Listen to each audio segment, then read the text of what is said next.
En este episodio de Vivir Afuera nos acompaña Jorge Alonso Restrepo, un arquitecto colombiano cuya vida se ha convertido en 50 años de un fascinante recorrido por 4 continentes. Jorge Alonso nos cuenta cómo la vida de un migrante puede ser una obra arquitectónica en sí misma, cimentada en sueños, construida con persistencia y decorada con los sabores y aromas que recolectamos en cada lugar que habitamos. Hoy, a los más de 70 años, sigue construyendo, pero ahora edifica puentes entre culturas a través del vino, trayendo a Colombia los sabores de Brasil y compartiendo con nosotros la sabiduría de 5 décadas de aventura migratoria. Soy Andrew Carvajal, su anfitrión, abogado migratorio canadiense y un sommelier en formación. Bienvenidos a Vivir Afuera, el podcast donde exploramos las historias inspiradoras de migración y nos deleitamos con la pasión por el buen vino. Bueno, Jorge, un placer tenerte acá en el podcast, poder escuchar de una persona con una trayectoria tan amplia y tan variada de migración y que nos cuentes un poco, sí, de tus distintas etapas de migrar a Europa, a Brasil y lo que es también volver a Colombia después de tantos años por fuera. Gracias por sacar el tiempo y estar acá con nosotros. Bienvenido a Vivir Afuera. Muchas gracias, saludo. Gracias por el espacio que nos dan para contar nuestra historia y en fin. Con mucho gusto y la verdad entonces hoy escogí un vino que hace referencia a tus primeros viajes. Me fui por un vino francés, sé que pasaste un tiempo en Francia, de hecho creo que te formaste en Francia, ¿verdad? Fue parte de tu formación como arquitecto. Y escogí el Grand Marignon de la región de Luberon, que es una apelación controlada dentro del sureste del Valle del Ródano. El productor es Marignon, acá, una reconocida cooperativa en el sur del Ródano. Y vamos a probar un Luberon AOC, denominación Luberon. Es una región montañosa, se caracteriza por vinos de altura, normalmente 300 a 500 metros, lo que le va a aportar como una frescura, acidez a este tipo de vinos. Es un clima mediterráneo, fuerte influencia continental y de altitud. Entonces ahorita hablaremos un poco de qué notamos en el vino.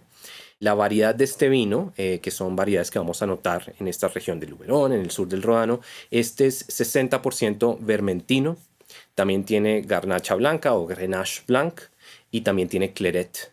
De vez en cuando le ponen otras como Roussanne, Uni Blanc, pero en este caso creo que esta añada en específico más que todo es vermentino, grenache blanc y claret.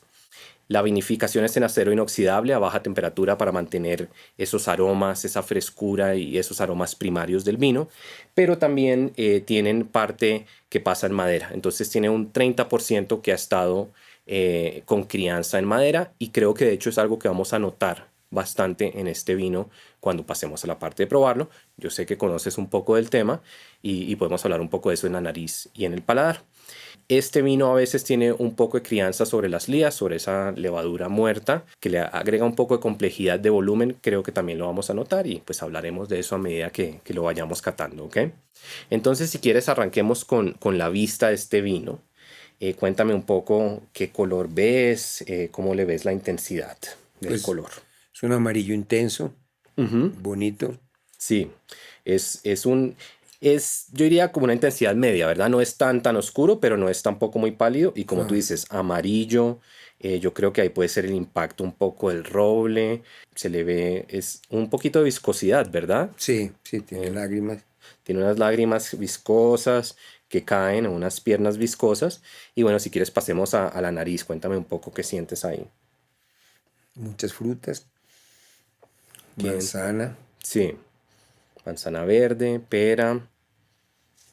Algo cítrico. Sí, sabes que yo creo que están como entre la fruta verde y lo cítrico, de pronto un pomelo puede ser también, como una lima. Creo que tiene algo de floral, de pronto. Le siento como cuando describimos esa mineralidad, esa piedra mojada, piso mojado, se le siente también. Y creo que esto puede ser el impacto del roble, puede ser el impacto también de si le dejaron un poco de fermentación maloláctica, pero le siento un poco como esas notas como de crema, de vainilla en la nariz. No sé si alcanzas a sentirlo también un poquito. Sí. De pronto un poco de vainilla también del roble. Y bueno, salud. Si quieres pasamos al paladar.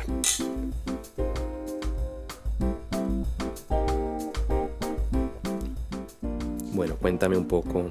¿Te gusta? ¿Qué te parece? Me parece un vino muy rico, Eh, fresco.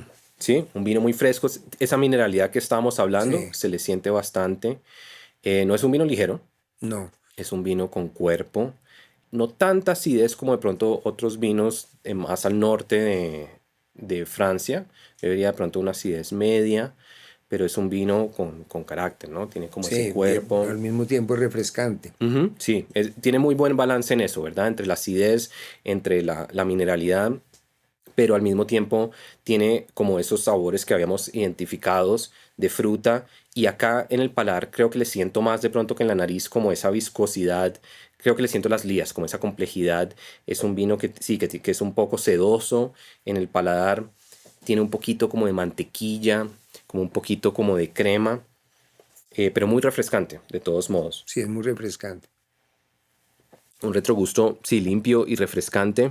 Muy agradable para el verano. Sí, sí, sí, sí, para estar sentado, sobre todo ahorita que lo tenemos frío, me parece que va muy bien con sí, estar sentado en una terraza y un final, yo diría que puede ser un final medio, ¿no? No es que perdure tanto tiempo, pero sí se le siente todavía después de unos 5, 4, 5 segundos el sabor. Maridaje, aparte de estar sentado en una terraza, de pronto como un aperitivo o algo así, ¿qué más te tomarías con este vino? ¿Qué ideas No tienes? sé, uvas, por ejemplo, Ujú, frutas, sí. alguna jamones y cosas Ujú, sí, parecidas. yo creo que podría ir con algunos quesos, por ejemplo, quesos de cabra puede ser, con unos quesos que no sean como, sobre todo unos quesos como suaves, Sí, que no me le parece que quiten podría ir mucho bien. Sí, sabor al vino. correcto. Creo que es un vino que tiene cremosidad, entonces me parece que podría ir bien con cosas cremosas, de pronto hasta una pasta un poco cremosa, cosas que tengan mantequilla. Obviamente como buen vino blanco va a ir bien con pescados, con mariscos, con ostras, me parece que podría ir bien. Tiene suficiente acidez que creo que va a poder ir bien con algo que tenga acidez, que es como, bueno, puede ser como un sushi, por ejemplo, un Sí, ceviche o algo así, con algunas ensaladas. Y también creo que son vinos, yo normalmente no me iría como con carnes muy fuertes, pero carnes blancas como un cerdo, un pollo, un pavo, podría pero las también. sopas frías de verano, como Sí, la sí, un vichyssoise, gazpacho o un algo así. gazpacho, algo Sí, parecido. podría ir también. Un vino, me parece que es bastante redondo, me gusta que tiene de muchas cosas, tiene cítrico, tiene floral, la madera le aporta, las lías le aportan, pero al mismo tiempo es un vino fresco y es un vino que uno puede tomar y sí, no es tan empalagoso tampoco, ni Conversando con amigos, correcto, exactamente. Y pues, tardeando, tardeando, como bueno dicen. para maridar una conversación como la que vamos a tener. Listo. Hay varias similitudes entre ser un excelente profesional migratorio y la preparación del vino. La cosecha de un buen vino toma años de planeación. Uno no migra de un día para otro. Es una decisión importante que tiene un impacto drástico en la vida de una persona y de su familia. La clave está en los detalles, la experiencia y la calidad del proceso. De esto se trata este podcast, de brindar información valiosa sobre la migración, presentar consejos y puntos de vista variados y honestos de gente con distintas experiencias.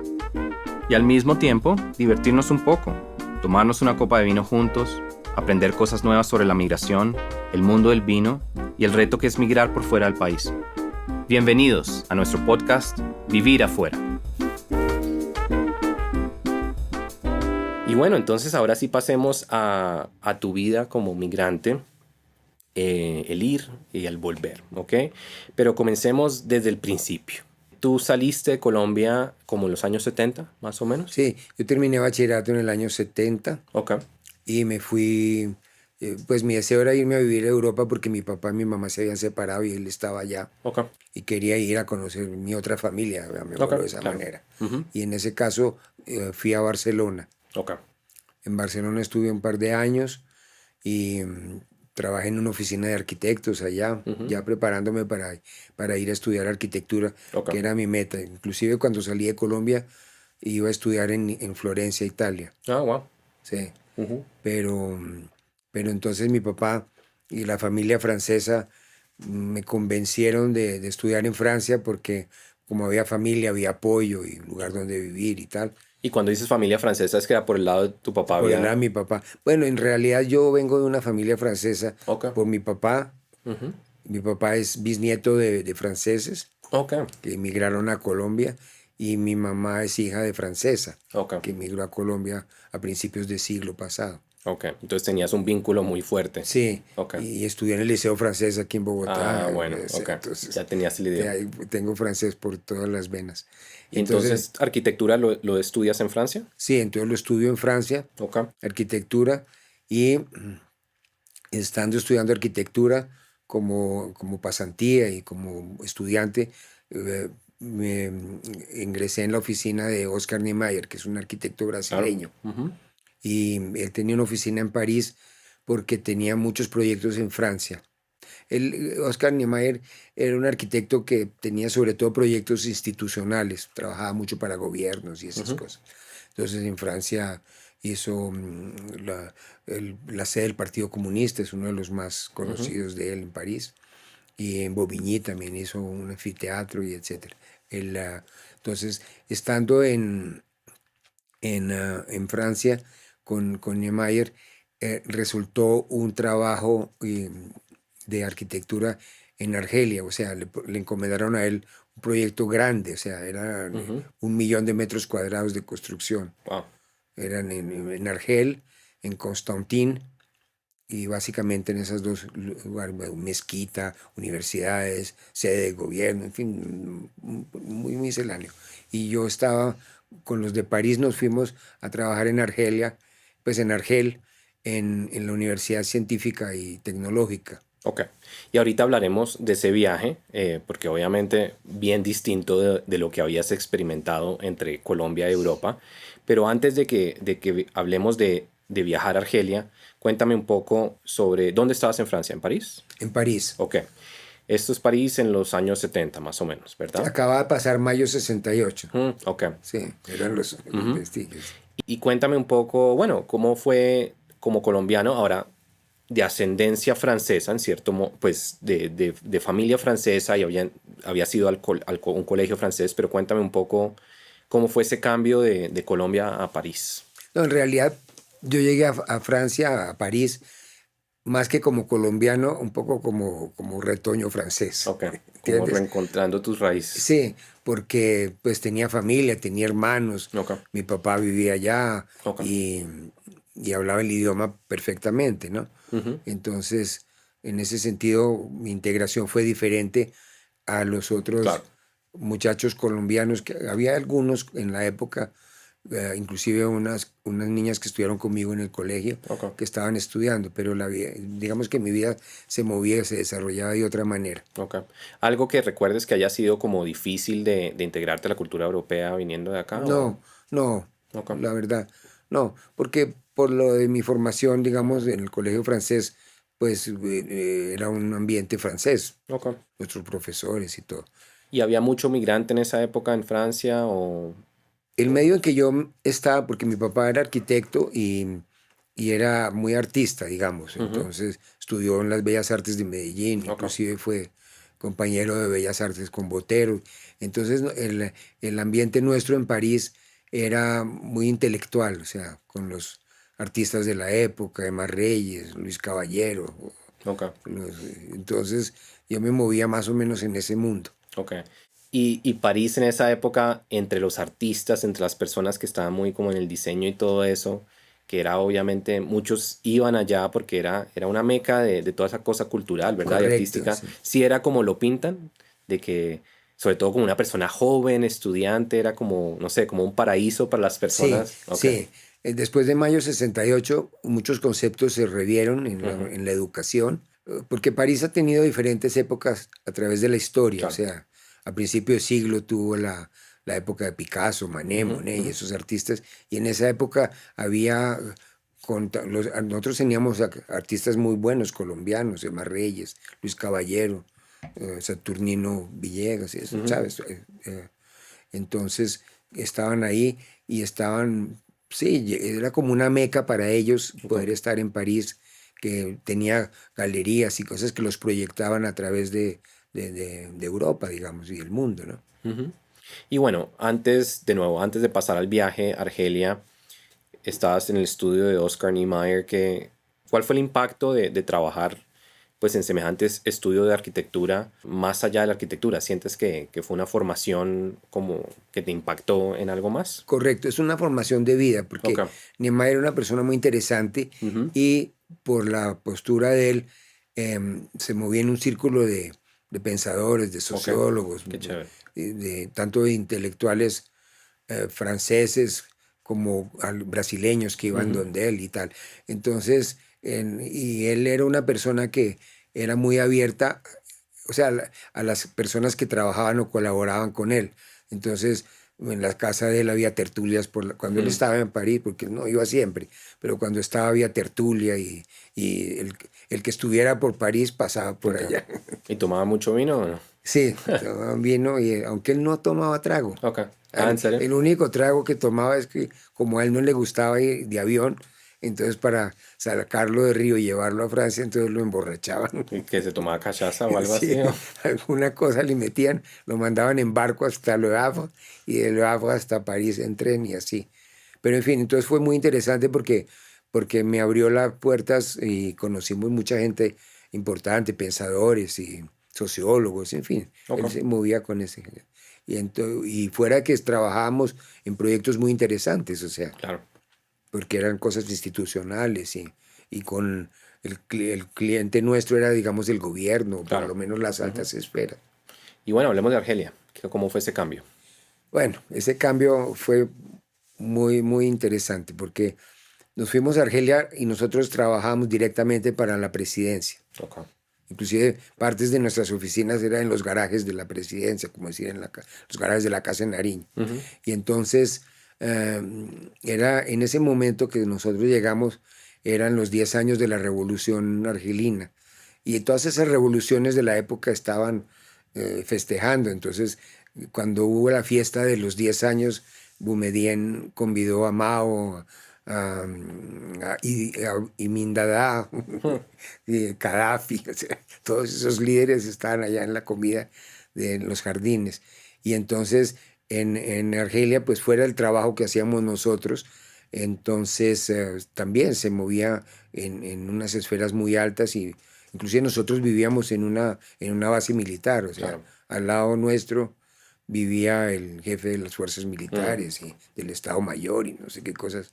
Sí. Y Sí, entonces, era la vida de expatriados allá. eso. Ok. Y fue muy interesante porque la cultura musulmana es otra cultura muy Claro. diferente de la nuestra. Ujú. Y entonces nos enfrentamos, pues no enfrentar, porque no fue un enfrentamiento como tal, pero sí ver cosas nuevas, valores Claro. nuevos, diferentes, puntos de vista sobre las mismas cosas, en fin. Entonces, Argelia en ese sentido fue muy enriquecedora, porque tanto el aspecto personal, ¿no? Ujú. De vida y todo, y, como el aspecto de arquitectura, estábamos en una obra importante Claro. y los colaboradores allá eran gente también muy importante de otros países, había italianos, había alemanes, Ujú. suecos. ¿Qué fue lo que más te impactó sí, de estar viviendo en Argelia en ese momento? Me impactó que en cierta forma nos aislaban un poco, Ok. ¿no es cierto? Nosotros no podíamos mezclarnos de cierta manera, pues yo era soltero, éramos solteros la Ujú. mayoría, y no podíamos tener novias ni coquetearle a las niñas, Claro. era peligroso. Claro. Y cuando íbamos a la playa eran unas playas exclusivas, digamos, ¿no es cierto? No Para eran las extranjeros. playas de todo el mundo. Ujú. Eso me impactó un poco. Y si no, pues no, si no era interesante el trabajo, porque éramos estudiantes, entonces Ujú. eso era como estar frente al Papa, o sea, Sí, claro. ¿Y era todo en francés o? era en francés, con Argelia era en francés, Ok. y con Niemeyer era portugués, ahí comencé a practicar el Ah, claro. portugués. Claro, por ahí comienza. Y si interactuaste pues, con la gente de Argelia, como que te diste alguna impresión de cómo era interactuar con ellos, cómo trataban ellos a los migrantes, o eran más que todo la gente de gobierno que los había contratado con los que No, interactuaban. nosotros en la oficina teníamos trabajamos, o sea, en el cantero de obras teníamos éramos nosotros la arquitectura, Ok. había los constructores, que era una empresa de construcción brasileña que siempre acompañó a Niemeyer por el mundo, digamos, y había la parte argelina. Ok. Con esa parte argelina interactuábamos bastante, almorzábamos, salíamos a pasear, digamos, y hacíamos amistades, digamos, inclusive hasta con las secretarias, ¿no? O sea, ahí no había tanta discriminación. Tanta división. Y el jefe inmediato mío, el del equipo, era casado con una argelina. Ahora, en una época, en algún momento que tuvimos libre, nos fuimos a viajar por el desierto y fuimos entramos a las tiendas de los nómadas, y ahí uno no se mezcla con las mujeres, sino que uno, pues hay una cantidad de celosías, ¿sabes? Y tú sientes los ojos que te observan. Sí, claro. Sí, una cantidad de ojitos así. Porque son dos circulaciones. En la tienda donde entras están los tapetes y te sientas en el suelo y compartes algunas cosas, y de pronto aparecen las comidas y las cosas así y uno no sabe de dónde. Claro. Pero eso fue interesante. Y si no, la vida fuera del trabajo, pues íbamos mucho al barrio popular, digamos, ¿no? Y paseábamos por los mercados y íbamos siempre a la salida del trabajo íbamos a los hammam, a los baños turcos. Ok. Ellos funcionan, durante el día van las mujeres. Por la noche. Y a la noche salen ellas y entramos nosotros, digamos. Y entonces los nómadas, los viajeros, duermen ahí. Entonces, no sé, nos bañábamos en los baños turcos, que son unas salas enormes con unos grifos de agua cada 2 metros, donde las personas se juegan, se bañan. Y después los nómadas duermen ahí, en unos tatumes, unas cosas como unos colchones ahí especiales, duermen ahí, por la mañana siguen sus viajes. Ok. ¿Y digamos la religión era muy presente? Sí, sí. O sea, el culto en la mezquita, el Ramadán, por ejemplo, era una época muy complicada en la obra porque es la época de mucho calor, porque es más o menos en la época de agosto, septiembre, por ahí. Y entonces ellos están toda la noche despiertos, no sé, eso hacen unas exageraciones. Y había muchos casos de accidente en la obra porque se caían de un tercer piso, no sé. Wow. Era complicado, esa era la época más difícil del año. Ok. Y muchas restricciones en términos del alcohol y de Sí, comer, completo, algunas sí. cosas como Y en la calle, por ejemplo, en Argel no tanto, pero en Constantín, por ejemplo, no se veían mujeres en la calle, ¿no? Ok. Y las pocas que había era con esos velos Sí. que solo se les veían los ojitos. Claro. Y bueno, entonces, ¿cuánto tiempo estuviste allá? Estuve como 2 años largos, casi 3. ¿Y de ahí es que te vas a Brasil? No, de ahí yo volví a Francia a terminar a graduarme, a hacer mi tesis y mi proyecto final. Y yo ahí ya tenía contactos con brasileños, ¿no? Y me había interesado por la lengua y todo, y la cultura brasileña, la música y todo. Y entonces, desde París, terminé mi universidad, y en esa época yo trabajaba en un centro internacional de arquitectura. ¿Correcto? Sí. Con Niemeyer siempre seguimos trabajando, ¿no es cierto? Y porque es que Niemeyer, a lo largo de toda la vida, él siempre llama a la gente que trabajó con él, porque le conocemos la arquitectura, los detalles y las cosas parecidas. Entonces siempre. Pero en ese momento especial, yo trabajaba en una que se llamaba la Unión Internacional de los Arquitectos, ¿correcto? Y ahí había, llegaban revistas de arquitectura de todo el mundo, de todas partes. Y entonces yo le dije al jefe, que era amigo de la familia, le dije, oye, ¿y por qué no organizamos esto como una biblioteca para que los estudiantes de arquitectura aquí en París los puedan consultar? Porque al fin y al cabo son revistas las mejores de todo el mundo, y aquí esto está dando sopa, como dicen aquí. Y bueno, entonces lo hicimos. Y en una de esas yo descubrí un arquitecto brasileño que hacía un trabajo muy interesante con madera, que se llamaba José Zanini Caldas. Ok. Y con él, bueno. Y entonces mi compañero de universidad y roommate en París era un arquitecto, un argentino que se crió en Sao Paulo. Y entonces él iba a Brasil y le dije, cuando vayas a Brasil por Río de Janeiro, contacte a este arquitecto, porque lo que él hace es muy interesante. Y entonces lo contactó y lo convidó a la universidad para que nos hiciera conferencias para porque nosotros éramos, en la universidad había un grupo de estudiantes que éramos del tercer mundo, y allá los del primer mundo pues estudiábamos la arquitectura, pero con soluciones para el primer mundo. Sí, claro. Entonces, no adelanta, pues aprender que las ventanas son no sé cómo, pero para nosotros todavía no ha llegado. Y así. Entonces Zanini vino a París, dio conferencias y esas cosas. Y en esas nos hicimos amigos de él, lo invitamos varias veces. Y en esas, como donde estábamos era un centro, digamos, gubernamental de arquitectura que organizaba. Entonces yo no sé por qué apareció el ministro de Cultura y le vio lo de Zanini y le pareció muy interesante. Okay. Y dijo, yo quiero hacer una exposición de este señor en el Musée des Arts Décoratifs, ahí en el Louvre. Y entonces partimos para eso y se hizo una película y todas esas cosas. Wow. Pero Niemeyer, muy celoso de Zanini, porque Zanini para Niemeyer era solo un maquetista, era un arquitecto. Entonces prohibió que se hiciera esa exposición. Digo, no puede tener una exposición antes que yo. Y así fue. En la vida hubo la de Niemeyer y acto después hubo la de Zanini. En los años 80, 90. Bueno, y entonces ahí fue, y con Zanini nos vinimos a trabajar a Brasil. Ok, entonces fue con él que hicieron ese proyecto. Que comenzamos el proyecto Brasil. Ok. Bueno, entonces del estudio de Niemeyer en Francia a trabajar madera y bueno, un estilo distinto en Brasil. Correcto. ¿Dónde te estableciste al principio en Brasil? ¿Dónde estuviste? Bueno, entonces con Zanini él era en Bahía, en el sur de Bahía, en una ciudad en la época pues muy pequeña, había 300 habitantes, o sea,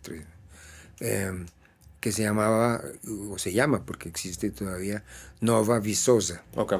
Era un lugar en el sur de Bahía, ¿correcto? Okay.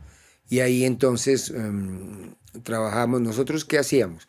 Nosotros trabajamos las maderas, o sea, hacíamos la estructura primaria de la casa, o sea, columnas, vigas y esto, vigas de piso en madera. Ya cortábamos la madera, la numerábamos de una cierta manera y con unas uniones metálicas poníamos esto en un camión y lo enviábamos para Río de Janeiro. Entonces en el cantero de obra se hacían unas columnas, unas fundaciones y se montaba esa, digamos, estructura primaria, y que después los rellenos se hacían con mampostería tradicional, ladrillo y mortero. Y entonces estaban produciendo ahí, pero no era necesariamente para ese lugar, sino que lo llevaban lo llevábamos a Brasil. Okay. ¿Y por qué lo producían ahí? Porque ahí tenía su estudio. Porque él consiguió con el alcalde. Zanini era una persona muy del campo, vivía de los trueques. Entonces consiguió con el alcalde que le diera unas tierras y él le prometió que llevaba gente importante a vivir ahí a Nova Viçosa. Entonces hicieron como una urbanización con lotes de 15 metros por 40 frente al mar. Entonces le dieron un lote a Chico Buarque de Holanda y a otros músicos y todas esas cosas. Y a un artista polaco radicado en Brasil muy importante y que se llama Krashberg. Y ahí entonces por eso estábamos ahí. Y de Nova Viçosa para Río, principalmente. Listo. Y después terminas en Río. Sí, después terminé en Río, después me casé y terminamos en Río, o sea. Bueno, y hablemos un poco de eso. Entonces, después de haber estado en Francia, Argelia, que obviamente muy distinto, vuelta a Suramérica, o América del Sur, Brasil, ¿te sentiste ya más cercano a Colombia? Y cuéntanos un poco de la cultura brasilera. Bueno, nos tocó una época muy interesante porque llegamos a Brasil con el final de la dictadura militar. Nos tocó Geisel, que fue el militar que, digamos, abrió hacia la democracia. Se hicieron las primeras elecciones, entonces nos tocó ese momento muy interesante. Entonces era como un despertar, ¿no? Tantos años de represión y de cosas, entonces todo el mundo como que salía a las calles, como dicen aquí, se alzaron la bata. Y entonces nos tocó esa época, buena música, mucha cordialidad, todo muy sano, se sentía uno tranquilo, en fin, fue muy interesante. ¿Sientes que los brasileños son más cercanos a la cultura colombiana que los europeos, por ejemplo? Sí, Okay. sí, bastante más, porque, porque hay mucha cosa en común, Okay. la verdad. Inclusive para ellos es más fácil el español que para Claro. nosotros el portugués, ¿entiendes? Entonces hay mucha afinidad. Okay. Hoy en día lo que separa a Brasil del resto de Sudamérica es la lengua, Claro. ¿no? Pero si no fuera por la lengua estaría mucho más integrado, digamos. Claro. Entonces sientes que culturalmente sí es muy parecido. Sí, sí, hay Okay. mucha afinidad. Okay. Inclusive hoy en día hay muchas empresas brasileñas que trabajan aquí y se radicaron. Bueno, entonces en esa época nos tocaron unos años dorados, digámoslo así. De Brasil. El fin de la dictadura militar, el principio de la democracia. Ahora, nos tocaron los años de inflación dura, Claro. de 80, 90, 100% de inflación al mes, Okay. y cosas de ese estilo. ¿Y cómo comparas la vida, no sé, cerca a la playa, en un pueblo, o no sé cómo los denominan allá, pero una ciudad o pueblo pequeño a Río? Muy distinto. No, era demasiado. O sea, Okay. es que el pueblo, mira, éramos 300 personas. Entonces, por ejemplo, los martes en la plaza mataban ganado, entonces vendían la carne así. Y los pescadores llegaban por la mañana, entonces vendían el pescado a los barcos. Entonces, no, para darte una idea, había un solo preso. Entonces el preso por la mañana salía, paseaba todo el día y volvía por la noche a dormir a la cárcel, porque era como un hotel 5 estrellas. Claro. En la droguería vendían gasolina para el carro, o sea, era realmente un principio Okay. de cosas. Entonces, y después llegar a Río, que era una ciudad, pues no sé, en la época de 8, 10 millones de habitantes, yo no sé, o 6 o 7. ¿Y qué fue lo que los amañó tanto de Brasil para vivir tantos años allá con la familia? O sea, Camila, mi esposa, ella estudió en Londres y conoció brasileñas en Londres. Y entonces comenzó a gustarle la música y el país y esas cosas.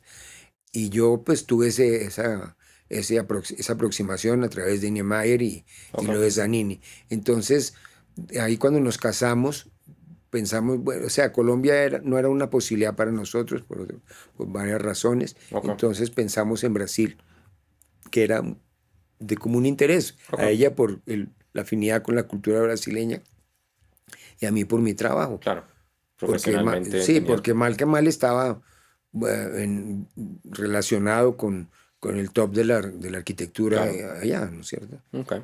Y en un momento creo que estuvieron en Puerto Rico también. Sí, eso ya pues más adelante, yo ya independiente. Okay.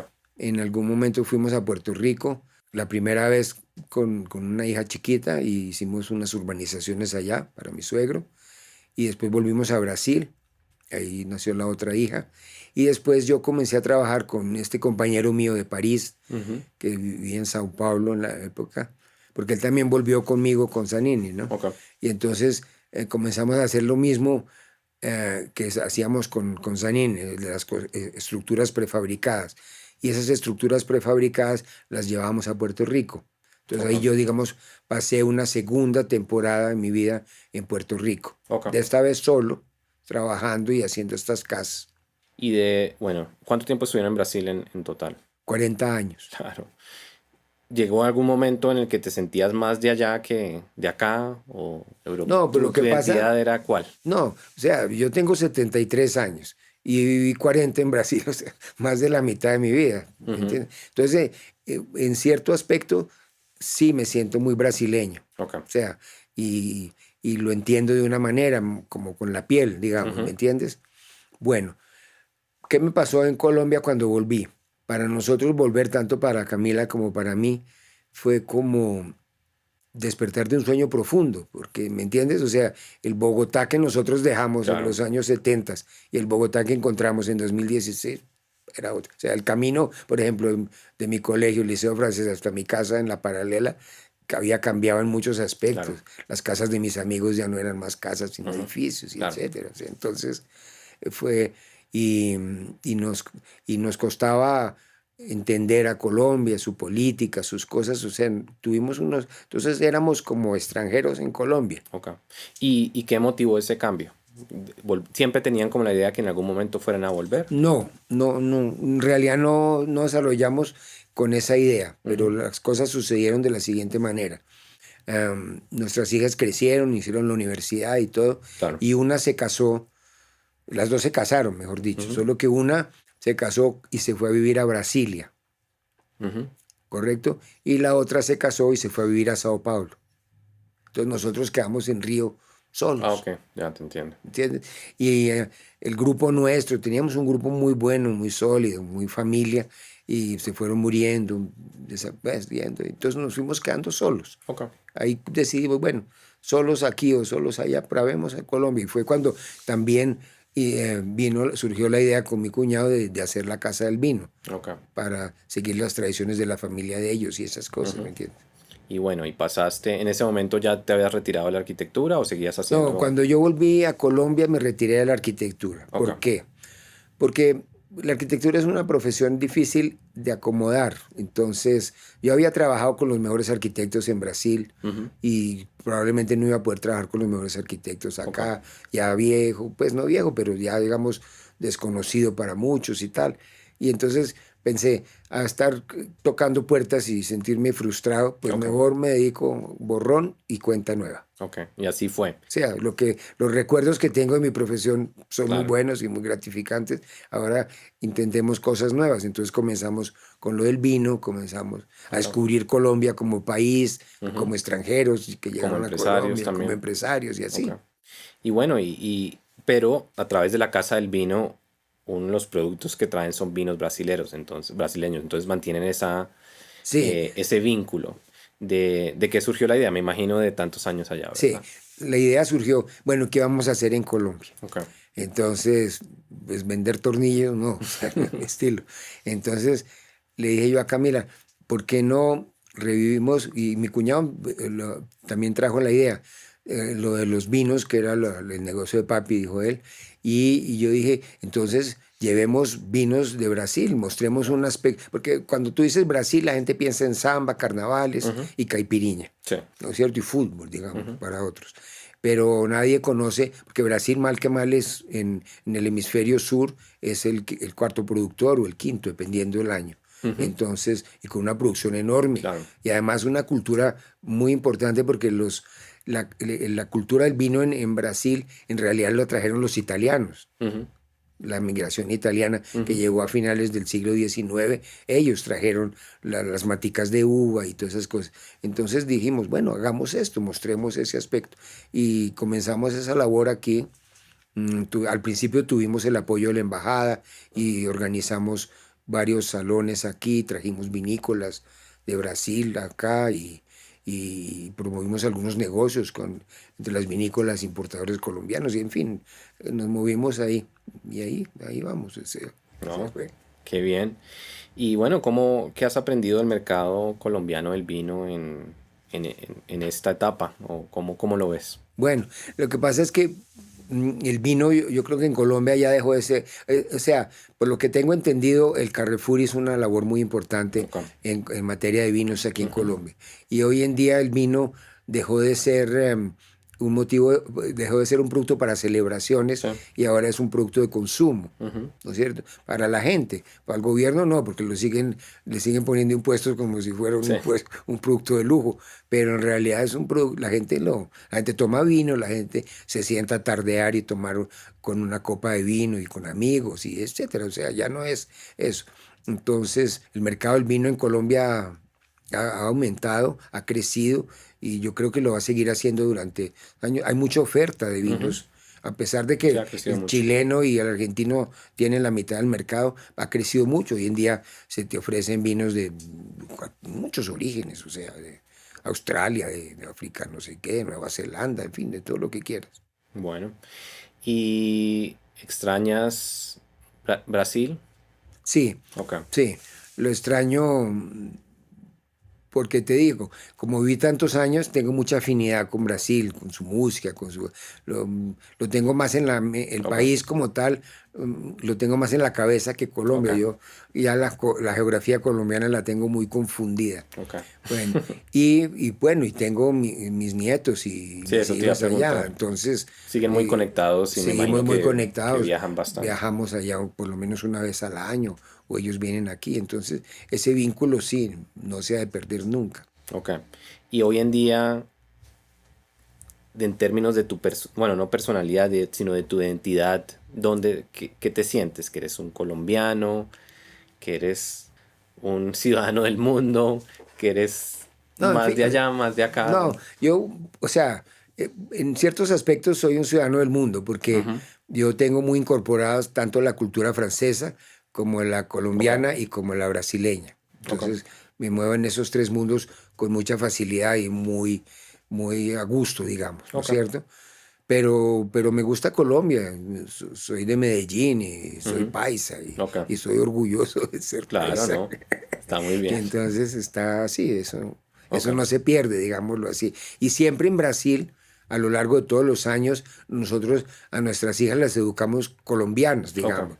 Y el gustico por los buñuelos y por la natilla y la Y arepa y las esas tradiciones, cosas. claro. Las tradiciones, los villancicos en Navidad y todo. Ok. Y por ahora entonces te ves o te ves con tu esposa en este mundo del vino y seguir creciendo esa Sí, parte. seguir con este negocio, este proyecto, digamos, y seguirlo tocando adelante y a sacarlo a buen término. Bueno. Y si tuvieras que elegir un vino, sé que esta es una pregunta difícil, un vino que represente tu trayectoria migratoria, ¿con cuál te irías? No, pues yo así elegiría un brasileño, o sea, Ok, sí. bueno, está bien. ¿Te irías por el típico espumante o te irías por... No, o sea, Brasil tiene muy buenos espumantes, Ujú, realmente, pero digamos de una cierta forma, la uva blanca se da muy bien en Brasil, ujú. tiene muy buena acidez, muy buena, y entonces yo, si fuera de un espumante, elegiría un Chardonnay, Un por Chardonnay. ejemplo. Ya, ya. Ok.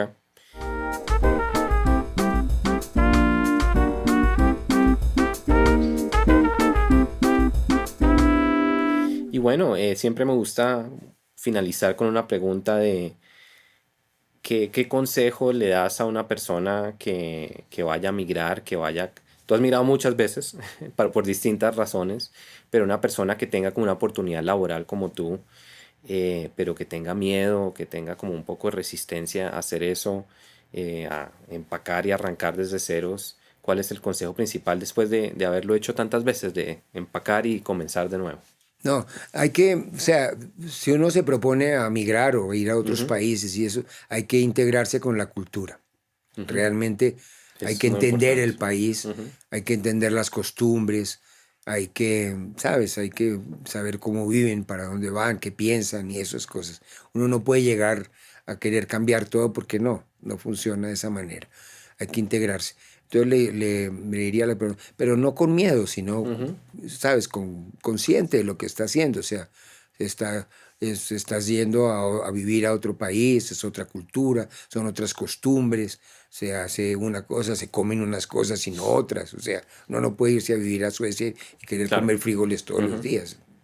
Bueno, Jorge, muchas gracias por enseñarnos tanto, por contarnos tanto, una lección magistral en lo que es vivir en distintos lugares y volver, tomar esa decisión al final también de que eh, incluso después de haber estado la mayoría de su vida en otro lugar, uno también puede volver y no solo eso, a veces reinventarse, encontrar otra pasión, encontrar otra ocupación también.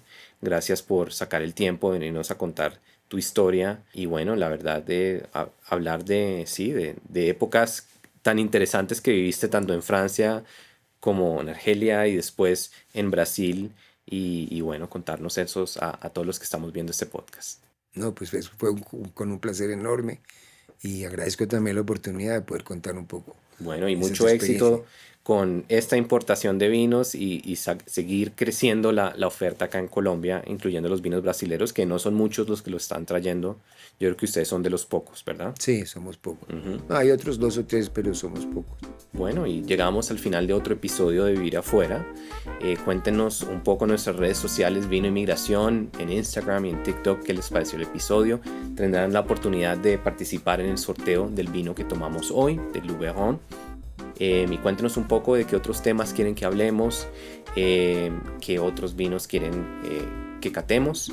Y bueno, nos vemos en el siguiente episodio. Gracias de nuevo, Jorge. Un placer tenerte.